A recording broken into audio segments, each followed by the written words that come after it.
While we do see a lot of blocks by Zach Edey, it is not as impressive because he's going up against college level players. Kai Sotto is going up against NBA level players and he's getting these blocks. How is he getting these blocks? Well, he's getting these blocks because he's able to time the jump when that ball goes up. Multiple times we've seen this. So on drive here, Kai Sotto gets that block because he's timing. This is 1 step, 2 step.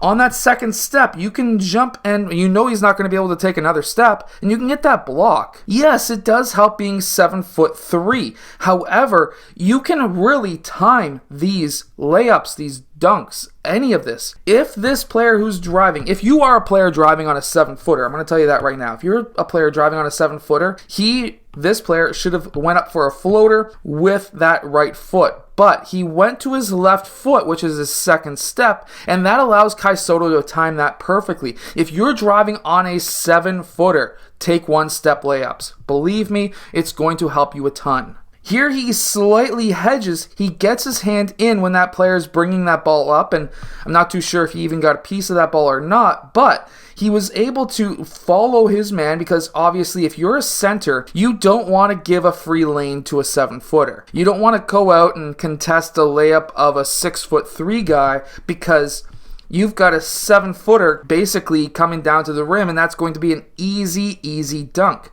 So what you can do is slightly hedge and then try to play between them like we see here with Kai Sotto. And then when that lob goes up to the 7-footer, you can smack it away, and of course here the 7-footer gets it back, but with that double clutch that center did, it basically allowed Kai Sotto to get that block. So if you see a player go up in the low post and you don't see them get rid of that ball right away, jump up quick because that's going to be a double clutch. He can't land with it and you can get that block. Kai Sotto makes a slight mistake here if he was playing against a taller player, but he's able to play straight up and get this block. Now, a massive mistake that he made if he was playing against either a bigger player or somebody who has more experience in the low post is Kai Sotto brought his arm down to try to block that shot, and he makes contact with that ball. But if you are if you're a bigger player, or even if you are a small player, if you can see that his arm starts to come down at this point, he has his arm past his shoulder, and if you can see that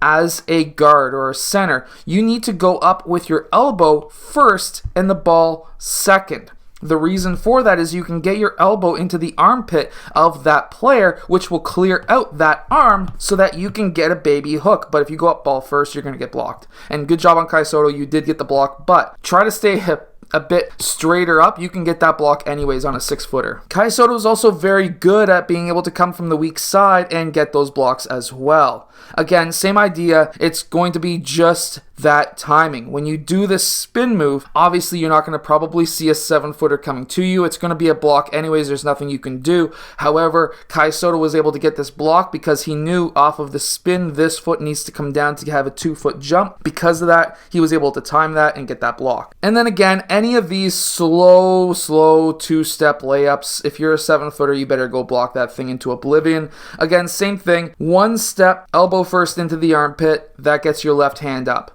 However, this player didn't do this. He took his second step to have a more balanced shot, and then that just allowed Kai Sotto to block it into the 5th row.